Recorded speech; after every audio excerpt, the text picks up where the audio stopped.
La Kabylie est-elle entrée dans une phase irréversible de son histoire politique?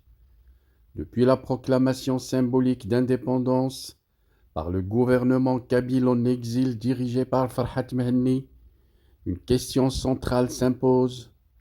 Le processus peut-il encore revenir en arrière ou assistons-nous à un véritable point de non-retour?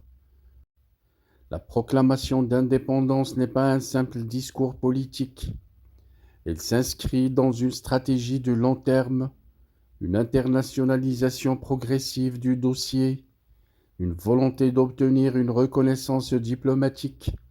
Le mouvement souverainiste kabyle cherche désormais à déplacer le débat du cadre strictement algérien vers la scène internationale, notamment vers les capitales occidentales, vers les organisations internationales et vers les institutions onusiennes, car dans les conflits contemporains, la bataille est diplomatique avant d'être territoriale.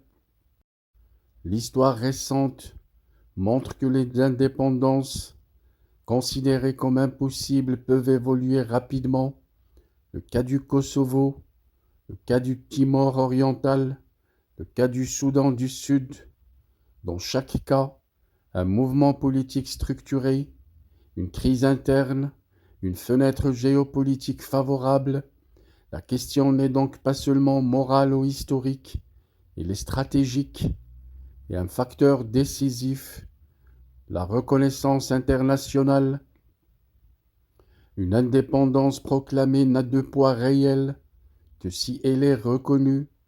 Trois niveaux sont déterminants: une reconnaissance symbolique, une déclaration de soutien de parlementaires étrangers, et deuxièmement, une reconnaissance politique, avec l'ouverture de représentations diplomatiques.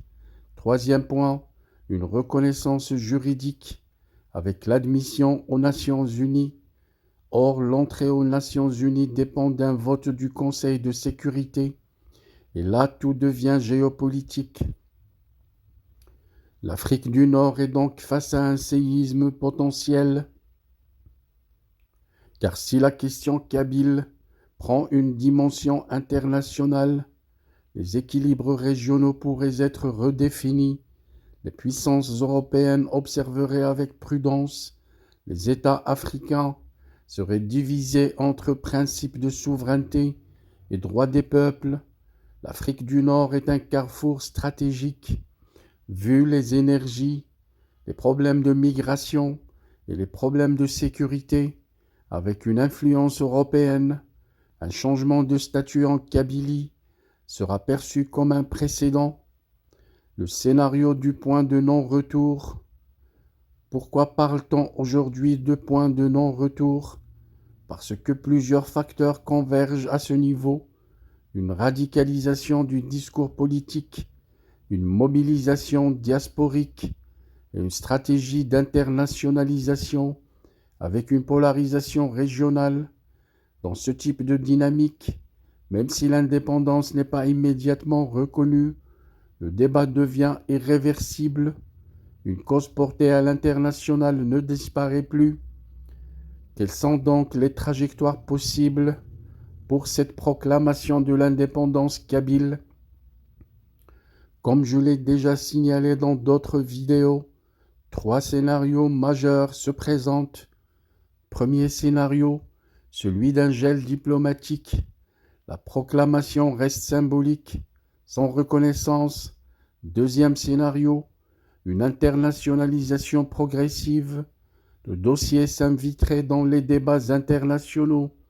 Et troisième scénario, une recomposition régionale avec un événement majeur qui accélère la reconnaissance. L'histoire montre que les transitions politiques sont souvent irréversibles. On arrive à notre question centrale. La Kabylie est-elle à l'aube d'une reconnaissance internationale?